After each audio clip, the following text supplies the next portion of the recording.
ইরানে চলছে চূড়ান্ত সতর্কাবস্থা। ইসরায়েলি হামলায় একের পর এক পারমাণবিক বিজ্ঞানী নিহত হওয়ার পর এবার বেঁচে থাকা গবেষকদের সরিয়ে নেওয়া হয়েছে নিরাপদ স্থানে। লন্ডনের দ্য টেলিগ্রাফ জানিয়েছে, তেহরান ও উত্তর ইরানের গোপন সেফ হাউসে নিয়ে যাওয়া হয়েছে এসব বিজ্ঞানীদের।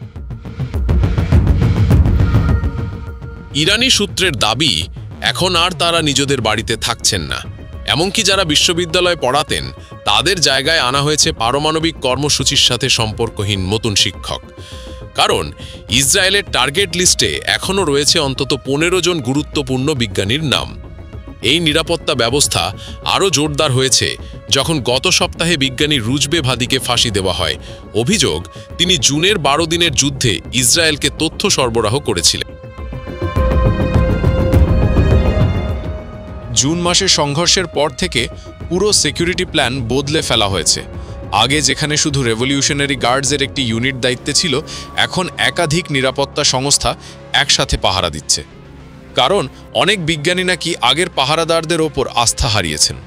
ইসরায়েলি বিশেষজ্ঞদের ভাষায় এরা যেন মৃত্যুর পথে হাঁটা মানুষ। কারণ যতই সুরক্ষা বাড়ানো হোক না কেন, ইরানের পারমাণবিক কর্মসূচির মূল মস্তিষ্করা এখনও ইসরায়েলের প্রধান লক্ষ্য। জানা গেছে, এসব বিজ্ঞানী আগে শাহাব-3 ক্ষেপণাস্ত্রকে পারমাণবিক ওয়ারহেডে রূপান্তরের কাজে যুক্ত ছিলেন, যা তাদের সমানভাবে কৌশলগত লক্ষ্যবস্তু করে তোলে। তবে ইরান এখনও দাবি করে আসছে তাদের পারমাণবিক কর্মসূচি একেবারেই শান্তিপূর্ণ।